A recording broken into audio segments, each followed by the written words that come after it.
ఉత్తరాంధ్ర పర్యటనలో వైసీపీ అధినేత ఆ పార్టీ శ్రేణులు చేసిన హడావిడి సభ్య సమాజం తలదించుకునేలా ఉందని జనసేన నేతలు మండిపడుతున్నారు.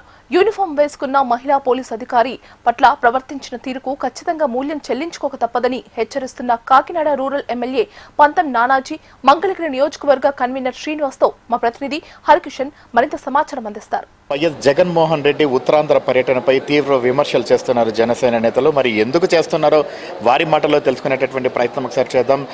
జనసేన కాకినాడ రూరల్ ఎమ్మెల్యే పంతం నానాజీ ఉన్నారు. సార్ చెప్పండి, ఎందుకు ఇంత తీవ్ర విమర్శలు చేస్తున్నారు? సార్, ఇప్పుడు నేను ఒక విషయం చెప్తాను.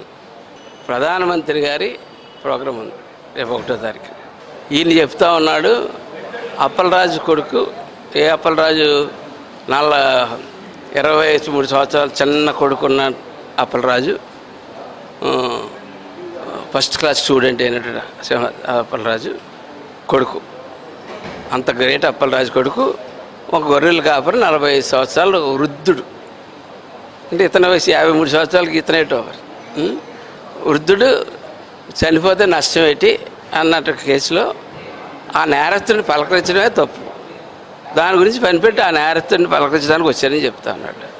కానీ యాక్చువల్గా అతను వచ్చిన కారణం రేపు 1వ తారీఖుని రేపు పెద్ద ఎత్తున 20 లక్షలతోటి పెద్ద సభ పెట్టబోతా ఉన్నారు కూటమి హైదరాబాద్లో. ఎందుకంటే అత్యంత ప్రతిష్టాకరమైనటువంటి ఒక ఎయిర్పోర్ట్ని భోగాపురంలో ప్రధానమంత్రి గారితో ఓపెనింగ్ చేస్తున్న సందర్భంలో దాన్ని డామినేట్ చేసి చూపించాలని చెప్పి రకరకాల మద్యం ద్వారానైతేటి, మైన్స్ ద్వారానైతేనేటి, ఆరోగ్యశ్రీ ద్వారానేటి అన్ని రకాలుగా సంపాదించిన డబ్బుతోటి జనాలు పోగేసి ఒక బల ప్రదర్శన చేయడం జరిగింది. 5 గంటలకు అతని దగ్గరికి వెళ్ళలేదు. ఏదో వాళ్ళ ఊర్లో ఎవరో పోయారు, మరుసటి రోజు ఆగి చూడొచ్చు కదంటే వాళ్ళ ఊర్లో ఎవరో పోయారని. ఆ సొంత చెల్లి హాస్పిటల్లో ఉంటే వెళ్ళినాడు అతను. వాళ్ళ ఊరిలో పైపెచ్చు అక్కడ వాళ్ళు చేసిన పని ఏంటి? ఒక అమ్మాయిని, ఒక యూనిఫామ్లో ఉన్నటువంటి ఒక అమ్మాయిని, ఆవిడ్ని మీరు ఆ దృశ్యాలు చూసే ఉంటారు. ఎంత అన్యాయంగా, ఎంత దారుణంగా ఆ అమ్మాయి ముఖం దాచుకుని పరిస్థితి అంటే ఆవిడ ఎక్కడెక్కడ ఆవిడ మీద చేతులు వేసారు, ఏం చేశారు అన్నది ఆ ఫోటోగ్రఫీ చూస్తుంటే ఎక్కువ మాట్లాడకూడదు. మనం కూడా నేను అంతకన్నా మాట్లాడలేను. కానీ చాలా అవమానకరమైన రీతిలో ఒక బీసీ మహిళని చాలా దారుణంగా అవమానించినటువంటి వ్యక్తి. పోలీస్ పరిస్థితి ఎలా అయిందంటే ట్రైన్ ఎట్ డెహ్రాడూన్ గొప్ప, ట్రైన్ ఎట్ చెంచులగూడ గొప్ప అన్న పరిస్థితి ఇవాళ వచ్చేసింది. ఎందుకంటే చట్టాలు తయారైనవి అంబేద్కర్ గారు చేసిన చట్టాలు అయితే ఏంటి, తర్వాత సవరణ చేసిన చట్టాలు అయితేనేంటి, చట్టాలు పరిపాలనా విధానానికి అధికార పక్షంలో కొంతమంది ఉంటారు, ప్రతిపక్షంలో కొంతమంది ఉంటారు, ప్రజలు ఉంటారు. ఇటువంటి వారికి అనుగుణంగా తయారు చేసిన చట్టాలు ఇవాళ ఉన్నాయి. కానీ ఆ చట్టాలు ఇవాళ సరిపోవట్లేదు. ఎందుకంటే చెంచులగూడ జైల్లో ట్రైన్ అయ్యి వచ్చి వేలాది మంది నేరస్తుల్ని, నేరపరమైన వృత్తులు కూడా చేయించి 5 సంవత్సరాలు అనేక మంది నేరస్తులు తయారు చేసిన వ్యక్తుల్ని మేము ఫేస్ చేసే పరిస్థితి ఇవాళ కనపడుతుంది. అందుకని నేను పవన్ కళ్యాణ్ గారు కానీ, చంద్రబాబు నాయుడు గారు కానీ, మీరు శాంతి అంటే కుదరదు మాకు. ఊళ్ళో రేపొద్దు లోకల్ బాడీ చేస్తే మేము పాంప్లెట్ ఎట్టుకొస్తుంటే అటు కత్తి ఎట్టుకొస్తుంటాడు. పాంప్లెట్ ఉంటుందా, కత్తి పెట్టుకొస్తుందా? దాని చట్టం అది ఒక సబ్ ఇన్స్పెక్టర్ స్థాయిలోని, ఒక సర్కిల్ ఇన్స్పెక్టర్ స్థాయిలోని పీడీ యాక్ట్ అన్నాడు ఒక మిత్రుడు, మన మీడియా మిత్రుడు. పీడీ యాక్ట్ పెట్టి స్థాయి వాళ్ళకు ఉంటుందా? పెట్టగలుగుతారా? డిసిషన్ తీసుకుంటారా? తీసుకోలేరు. అటువంటి పరిస్థితుల్లో చట్టాలు ఈవేళ ఉన్న పరిస్థితిని బట్టి ఖచ్చితంగా చట్ట సవరణలు జరగవలసిందే. ఈ రాష్ట్రానికి, ఈ రాష్ట్రంలో ఉన్న పరిస్థితిని ఇచ్చా కూటమి ప్రభుత్వం అధికారంలోకి వచ్చి 2 సంవత్సరాలు అయింది. అంటే శాంతి భద్రతలు అదుపులో లేవని చెప్తున్నారా మీరు ఈరోజు? శాంతి భద్రతలు అదుపులోనే ఉన్నాయి. దొంగతనాలు అరిగెట్టడం, గంజాయిని అరిగెట్టడం, ఇటువంటివి అరిగెట్టడం. కానీ వీళ్ళని అరిగెట్టడం, వీళ్ళు ఆ ముసుగులో ఒక పార్టీ, ఒక గొడ్ల పార్టీ ఒక ముసుగులో చేస్తున్న నేరస్తుల్ని అరికెట్టడంలో ఈ చట్టాలు సరిపోవట్లేదని నేను చెప్తా ఉన్నాను. ఎందుకంటే నువ్వు తీసుకొస్తే 41 CA కదా, 41 CA కదా అన్నట్టు వెళ్ళిపోతూ ఉన్నారు. మనం చూశారు కదా ఒక మహిళా పోలీస్ ఆఫీసర్ని, ఆంబోతు రాంబాబుని చూశారు కదా. ఏ పోలీస్ ఆఫీసర్ని పెడితే ఆ పోలీసుని గుండెల మీద చేసుకుని దొన్నపోతులా తోసేస్తూ ఉన్నాడు ప్రతి ఆఫీసర్ని. నేను అంటున్నాను, వీళ్ళు ఏమయ్యారు? పోలీస్ యూనియన్లు ఏమయ్యారు? పోలీస్ యూనియన్లు ఎవరో ఎందుకు కంప్లైంట్ చేయబోతున్నారు? ఎందుకు భయపడతా ఉన్నారు?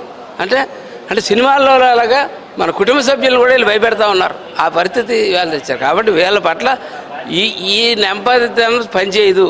ఎంతసేపు అభివృద్ధి ఆరోగ్యం ప్రధానం, ఇవన్నీ ప్రధానం, మంచితనం ఈ ప్రధానం నుంచి బయటికి రండి అని చెప్పి నేను చెప్తా ఉన్నాను మా నాయకులిద్దరికి కూడా. మంగళగిరి జనసేన ఇన్ఛార్జ్ చల్లపల్లి శ్రీనివాస్ ఉన్నారు. సార్ చెప్పండి, ఈరోజు చాలా విమర్శలు చేస్తున్నారు, ఎలా చూడొచ్చు ఈ సంఘటన? నమస్కారం అండి. ఇది విమర్శలు అంటే మేం చేస్తున్నామా వాళ్ళు చేస్తున్నారా?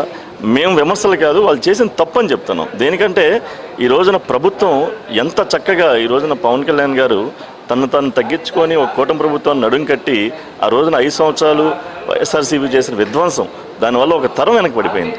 దాన్ని మనం గుర్తించి పవన్ కళ్యాణ్ గారు ఇట్లా కాదు, మనం తగ్గాలి, ప్రభుత్వాన్ని నిలబెట్టాలి, మంచి ప్రభుత్వాన్ని స్థాపించాలని చెప్పి ఆ రోజున ప్రజలకు ఇచ్చిన వాగ్దానం ప్రకారం, ప్రజలు ఆంధ్ర రాష్ట్రం ఇచ్చిన యువతకి ఇచ్చిన వాగ్దానం ప్రకారం ఈరోజు 2024లో ఒక మంచి ప్రభుత్వం ఏర్పాటు చేసి డెవలప్మెంట్ తీసుకువెళ్తా ఉంటే ఎక్కడా కూడా పింఛన్లు అవ్వచ్చు, విశాఖ రైల్వే జోన్ అవ్వచ్చు, పోలవరం డెవలప్మెంట్ అవ్వచ్చు, రాజధాని అవ్వచ్చు, అలాగే రాయలసీమలో ఉక్కు కర్మాగారాలు అవ్వచ్చు, అలాగే ప్రజలకి లీడర్షిప్ అండ్ డైనమిక్ ఉద్యోగాలు కానీ ఇవన్నీ చేస్తూ ఉంటే వీళ్ళు ప్రతిపక్ష నేతగా నిజంగా ప్రతిపక్ష నేతగా మీరు అభివృద్ధిలో భాగస్వామ్యంగా కొన్ని సూచనలు ఇవ్వండి, అంతేగాని ఈ రోజున సూచనలు ఇవ్వడానికి కూడా ఆయనకి అవకాశం ఇలా ప్రభుత్వం అంత ఇదిగా కూడా ప్రభుత్వం పనిచేస్తూ ఉంటే వీళ్ళు దాన్ని డైవర్షన్ పాలిటిక్స్ లాగా ఎక్కడ విధ్వంసం నిజంగా వైఎస్ఆర్సీపీలో గతంలో ముఖ్యమంత్రి చేసిన వ్యక్తి ఈ రోజున వెనకుండి 120 కిలోమీటర్లు ర్యాలీ చేసి అనుమతి కూడా లేదు, ప్రభుత్వం అనుమతి కూడా లేదు.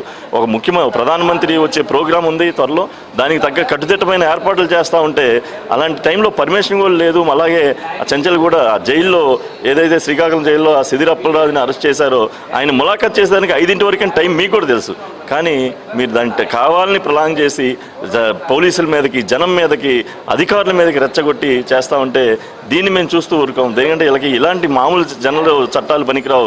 వీళ్ళకి స్పెషల్గా పీడీ యాక్ట్, ఇందాక జర్నలిస్ట్ సోదరు చెప్పినట్టు స్పెషల్ పీడీ యాక్ట్ పెట్టి వీళ్ళని ఇచ్చేది తప్ప ఇది అదుపులోకి రాదు. దేనికంటే ఒక మహిళా ఎస్ఐ, సిఐ అధికారం విధుల్లో ఒక రోడ్డు మీదకి వచ్చి ఆవిడ కాకి యూనిఫామ్ వేసుకొని రావటమే ఇది. అలాంటిది ఒక మహిళ పోలీస్ అధికారిగా రోడ్డు మీద ఇచ్చేస్తూ ఉంటే ఆవిడ మీదకి ఎంత దారుణంగా మీరు ఎలా అటాక్ చేసి ఆవిడని కాపాడుకోవడం కోసం తలదించుకొని చేతులు పైన పెట్టుకొని ఆవిడ చేస్తూ ఉంటే నిజంగా ఎక్కడికి వెళ్ళిపోతూ ఉంది.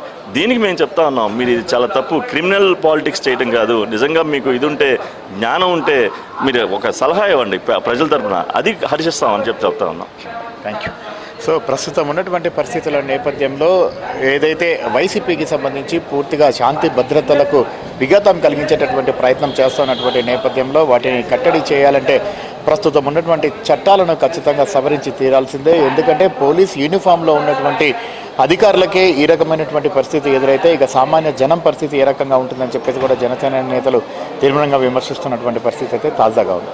కెమెరామెన్ తేజ హరికిషన్, హెషం టీవీ, మంగళగిరి.